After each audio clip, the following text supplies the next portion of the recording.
What are you, Sam? What are you watching? What are you watching there? Are we gonna record or what? It's an extended. You just watch this. I gotta make a phone call.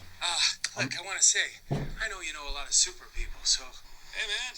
What's up, TikTok? Good to see you. Look. You're not JT. You're listening to the Social Geek Scene podcast, your scene for all the geek things. Hey everyone, welcome back. My name is Sam, and in today's episode, we're going to be talking about tabletop games. And we actually have International Tabletop Day coming up just around the corner on April 30th, and we're actually going to be hosting an event at First Alliance Church Orlando. If you'd like more information about this event, please check out our website. But to help me talk about tabletop games today, we have a special guest with us, Nathan Rule, good friend of mine. Thanks for being on the episode today, Nate. Oh, I appreciate it. I'd love to come out here and talk about games. Yeah, Nate, as long as I've known you, you've been super into tabletop games. Yeah, I would say that I'm probably one of the people in our group that's introduced us to a lot of games in general and tried to push that as being part of what we do as friends and as a gathering. Mm-hmm. You're very involved with Orlando's social geek scene gaming community. I know you do a lot of moderating at some of the local comic book stores when they have game nights and stuff like that. Yeah, I've been part of, we have a couple comic book stores around town. We have Sci-Fi City. We have Living Dead Comics. At both of them, I've played, taught, and learned multiple different types of games. For about 3 years, I was a volunteer for Steve Jackson Games, and I demoed a couple of their games at conventions, at local comic stores, and other small groups. Mm-hmm. So you're pretty well versed in the gaming community. Well, I'd like to think so, but I always come across someone who knows more than me. Right. Well, there's always a bigger fish in the pond, but tabletop games have really become a very big part of our culture, especially in building community and meeting new people. That you don't necessarily have to go out to have fun, spend money, but you can just stay at home and play tabletop games with your friends. And yeah, I feel like there's been an explosion in the industry probably in the last 15 to 20 years. It's really become very well known in our culture through TV, through movies, and other means that there's more out there than just video games. Right. And so I know there's a lot of people who, when they hear the word tabletop, they don't necessarily know what you're talking about. If you say gaming, they think video games. Right. But that's not necessarily the case anymore. So, Nate, could you kind of give us an idea of what are tabletop games? Well, I'll just give a quick little history, too, on tabletop. A lot of people grew up with Monopoly, Clue, Sorry, Life. Those are your mass-produced games that have been around a long time. Mm-hmm. And those technically are tabletop games. Those are games that you break out, usually with a group of people. 4 or so is the norm. Mm-hmm. But what happened is a lot of people got dissatisfied with just those games, that being only it. So they just started creating their own worlds, their own games, mechanics, all kinds of different ways to play games through cards, miniatures. And so we have a lot of options today that really weren't around when I was a kid that just makes it interesting, especially the different genres that they can cover. Mm-hmm. Yeah, a lot of games back in the day, it was like there was only 1 or 2 ways to play that game. Now we have games.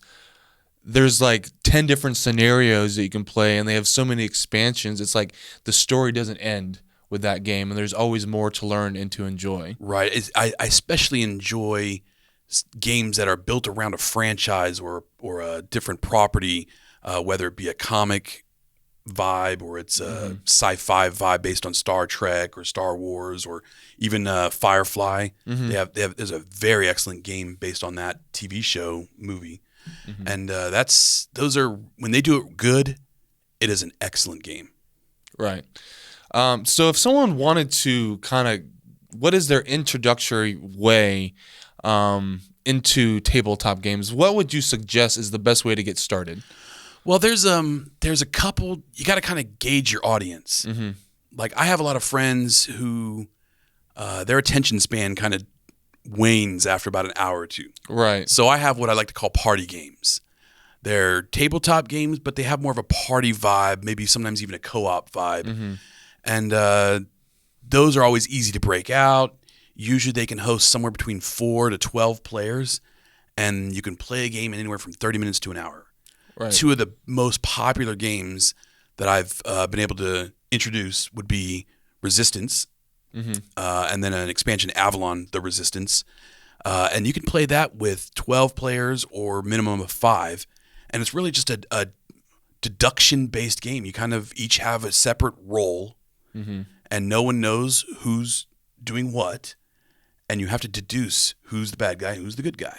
And that seems to always cash in everywhere I go. Everybody always enjoys that game. And then I have another game called Seven Wonders. It's a little more thinking. It has a lot more in common with more of the game mechanics that are popular today. But you can play that game 3 to 7 players. Okay. And those are always great introductory games. We call them gateway games because people will play them for the first time and they're like, wow, I didn't know that there was this world out there. Probably the most popular gateway game is called Settlers of Catan. Right. Almost everybody I know has played that game. Yeah, I'm a big fan of Settlers of Catan. When I first heard about it, I'm like, that sounds kind of weird or silly, like Settlers. I didn't want to play a war game or something like that. Right. But it's actually a lot of fun, and it's very basic, simple.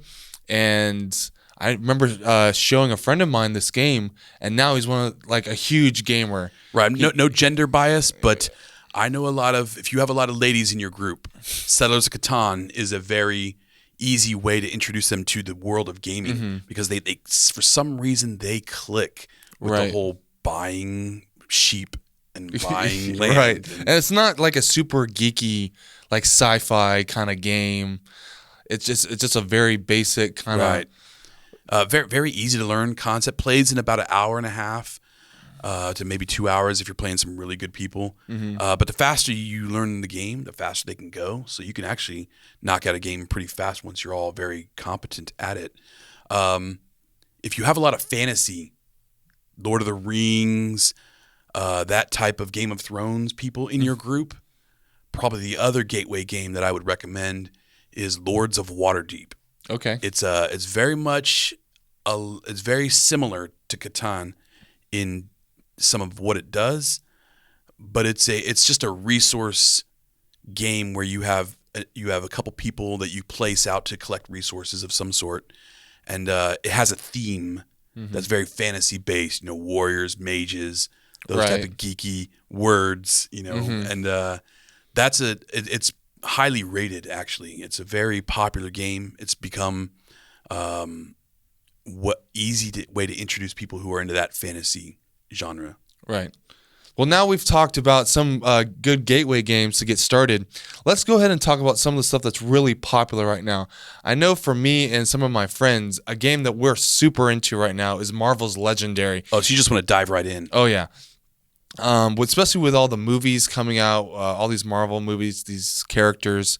Marvel's Legendary has characters from the X-Men, Avengers, Spider-Man characters from S.H.I.E.L.D., and it's a deck building game, and it's a co-op game, and it's so much fun to play with your friends, and because there's so many characters that there's so many different ways to play. The replay value is just huge when you have that many different characters that have different superpowers that affect the game in different ways. It really gives you options to experience the game differently the next time. Right. You don't have to play the same game twice with the same characters or the same villain. There's so many different things you can do. But what's great about Marvel's Legendary is that it has expansions. Almost every game nowadays, if it's popular, if it did really well in its initial sale, they'll always have a secondary expansion or a sequel that uses parts of the previous game for it. Some of the games we mentioned earlier, like Catan, they have, I think, 7 or 8 different expansions. Oh, wow. Personally, I haven't bought any of them, but I've played some of them, and I know people who are really into it that have bought them, and they add some really unique new things to keep it fresh, to keep it different so that you don't feel like you get stale. But I don't play Catan enough that it becomes stale. I mean, I have friends who have played 50 times in 1 month. That's a lot. That's a lot of Catan. That's too much Catan. That's too much Catan. Dan. So Nate, what are some really popular games for the super gamers who just want to dive into gaming? Well, let's also not forget that DC has a deck building game also. Yeah, we know what DC's all about. But deck building is actually a very popular mechanic. There's you usually start out with a certain amount of cards, and then you draw cards into your deck through your turn, and you'll build a stack that you shuffle, and you only grab a certain amount from. And that's very popular. In fact, one of the most popular games that uses that mechanic is Dominion. Okay. Have you ever played Dominion? I haven't. Now, my roommate has about 5 expansions for it, and he's always trying to get me to play, but I just... Would you just turn them down? Yeah. You know you're missing out. I know. It actually has some very unique things about it that make it fun. But I would actually like to say that if you play it, you get better at other games. Right. I think probably I saw all of his boxes and I got really intimidated. I was like, I don't know if I'm ready for this. You know, I played it online in German the first time I ever tried to learn how to play it, and I was so confused. I did not know how to play. These people were beating me so bad, but I actually learned how to play in German, so that makes it worthwhile, because now in English, it's the same thing. Right. So Dominion, that I've heard that's a really popular game. Yes, that's fun. You can play 4 to 5 players, 3 players, 2 players is actually fun too. So you can just set it up. It's a great date game if you have a girlfriend or you're married. It's actually very fun. Sometimes just sit down and play against one another, and you can usually get 2 or 3 games in an hour. There's a couple other games based on some of our great properties, Star Trek, Star Wars. For those that are into Star Wars, we play a game called... All right. This is one of my favorite games. Very good game. And they don't make it anymore. It's so sad. Star Wars Epic Duels. It is probably $200, $250 if you want to buy a copy nowadays. I keep trying to get it for cheap. I keep trying to email people, hey, will you take $80 for your game? They're like, no. And it was based off of episodes 1, 2, 4, 5, and 6. It came out before episode 3 came out, but it has all the characters from those movies. They have little action figures, and it's kind of a card deck building a little bit. Right. And you can have an Anakin Skywalker fighting Darth Vader. What's interesting about it is they stopped making it in 2002. Right. Hasbro just stopped producing it. There was a sequel plan, but they didn't make it. And it has built such a large community online that people have created new cards. Oh, wow. For new characters, and they actually spec out what miniature to buy from wherever, and you can actually play it in your game. You can print to play, which usually from websites like Arts Cow, they'll print out decks of games. You just submit the artwork, and that's a very popular game. Very popular game. Fun. Its replay value is just, I've never played the same game twice, right? Which is awesome. Really popular right now for Star Wars. You can actually find it in Target. Is Star Wars X-Wing miniatures. Okay. It is their first, one of the popular gaming companies, Fantasy Flight Games, bought the license from Lucasfilm, now Disney, and they actually produced miniature line, very small X-Wings, TIE fighters to begin with, and it sold so well that they issued wave number 2, wave number 3, A-Wings, B-Wings, Y-Wings. There's all kind. Now they actually did the capital ships. You've got a Nebulan B frigate. You've got a Mon Calamari starship. It's too much money for me. I can't invest that much money into it. But the quality of the pieces is excellent. But you can buy the starter kit at Target, which is very cool.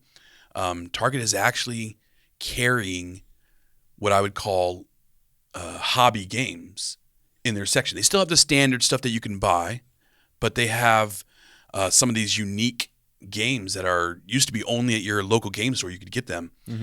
Games like Pandemic.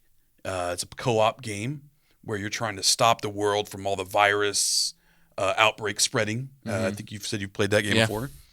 There's that game that's available there. I've seen Munchkin.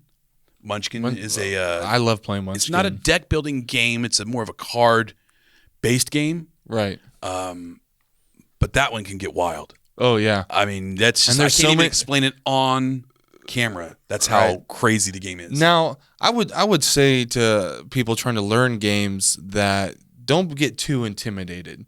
If you look at it, the cards are like really weird and it's hard to understand. Take a little bit of time to learn the game, because once you get past that and you actually start playing and you get the hang of it, it's a lot of fun. My sister she always tells me she has 5 phases of games. She's first like, this looks like it'll be cool.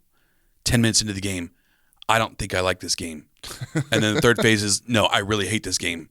The fourth phase is, I think I'm learning what to do. And fifth game is like, let's play this again. I know what I'm doing.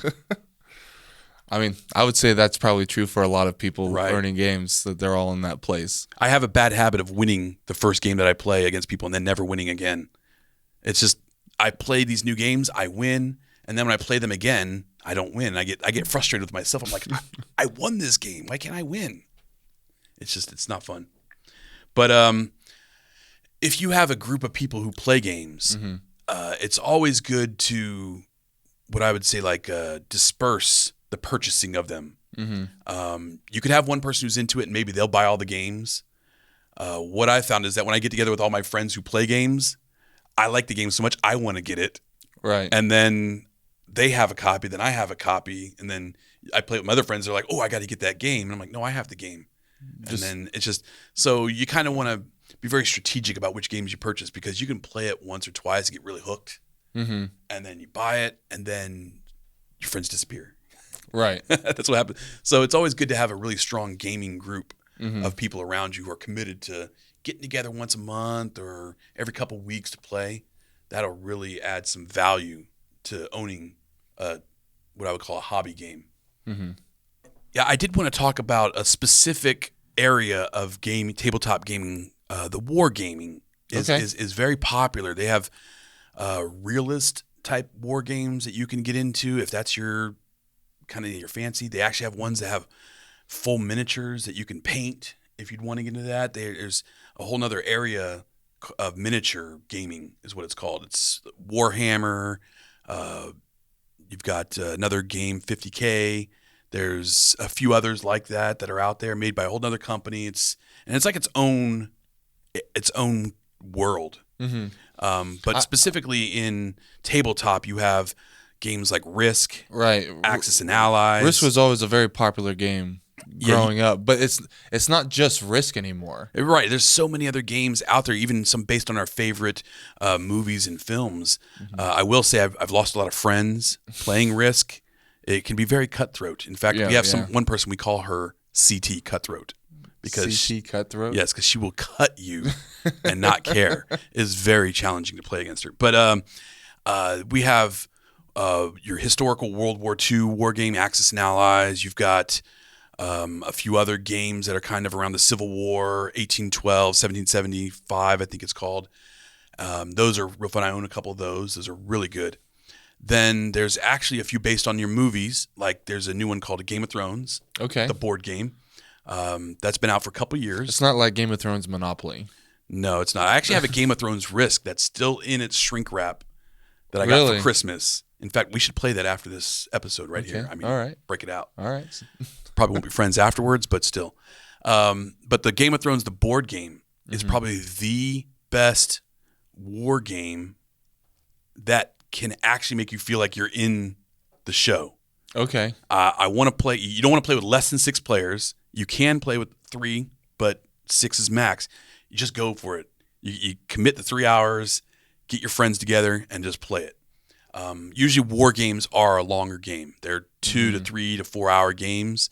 So you got to have that commitment up front. That's why they're a little different than your games like Ticket to Ride, the different genres that they have out there. Usually party games, like I just said, Ticket to Ride, Pandemic, Lords of Waterdeep. Those are party games. You've got genres that cover different areas like Railways of the World, where you're kind of building railways, you're building houses, you're building power plants. Power Grid is very popular. You've got a couple other games called Command and Colors. That's just basically like Napoleonic Wars. I'm just trying to think. I play so many. You've got the deck building mechanic type games. You've got games that are just based on fantasy. There's a game called Talisman, City of Shadows. Descent is like dungeon diving, kind of like Dungeons and Dragons, but in board game. And so then you've got a couple other games like Steam. That's another railway game, it's very popular in at least in the industry. But probably the most popular gaming mechanic is resource gathering. Okay. It's where you have a specific character or you've got a specific amount of moves you can do per turn, and you have to collect a specific type of resource. A lot of games that fit into that. Last Will. There's Tzolk'in, the Mayan calendar. It's kind of fun. It's challenging. Agricola, Puerto Rico. Catan would fit into that, right?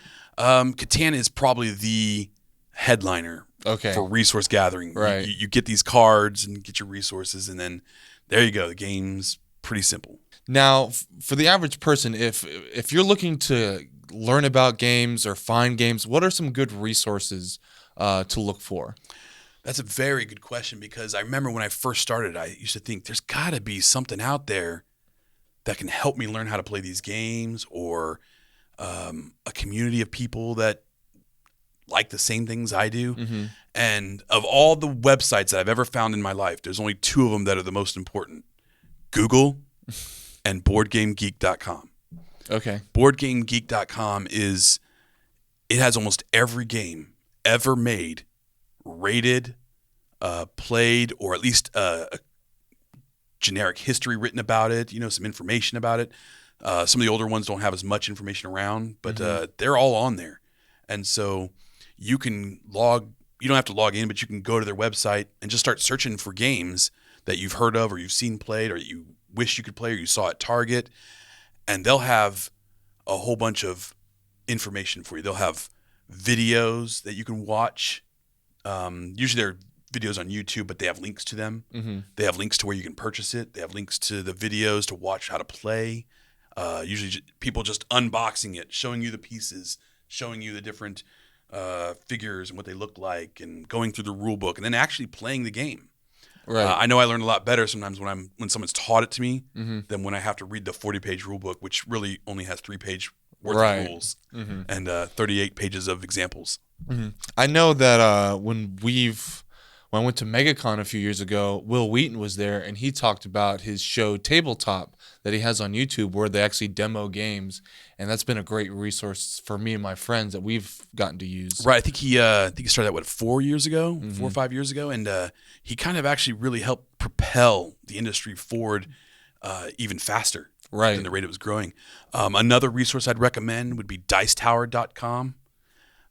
They review all games. He reviews thousands of games. I mean, he's been doing almost 8-9 years now, so he has older videos that are just him, and he has people helping him. But they're not so much a how to play video, but it's kind of how the game plays. You're watching him play and explain about the game, and then he gives you his recommendation personally. Like, does he like the game? Yes or no? And what would he do with it? Would he buy it? Would he not buy it? Would he just because he has so many games, he has to kind of decide, do I want to replace other games that it's like, or do I want to put this one on my shelf and get rid of other ones? Because sometimes a game just does it better. They've developed the game better than a previous version of it. Like Legendary, like we're talking about, the deck building game. It does a very good job of deck building. So would I want to purchase another deck building game, or would I want to just keep the best? So you got to kind of learn when you play with other people, and these websites can help you decide whether or not this one's good or this one's bad. Okay. Well, Nate, thanks again for being on the episode and discussing tabletop. You're going to be at International Tabletop Day, right? I would hope so, because I think we're working together on putting it on, aren't we? Right, yeah. Nathan's one of our tabletop gaming contributors for Social Geek Scene. So he's going to be a part of that event, probably demoing some games, teaching if you're looking to learn some new games at this event. Yeah, I'm always willing to teach, always ready to help new people get into the whole genre. Don't blame me when you spend a lot of money, over the time. But you'll at least have something left over that you'll enjoy, and then that will always bring enjoyment for your family and for your friends. Right. So, yeah, that's this week's episode. We'll see you guys next time. Do you get to shake my hand, or? No. Okay. Thanks for listening to this week's podcast. Make sure you subscribe to our YouTube channel, connect with us on the socials, and online at socialgeekscene.com.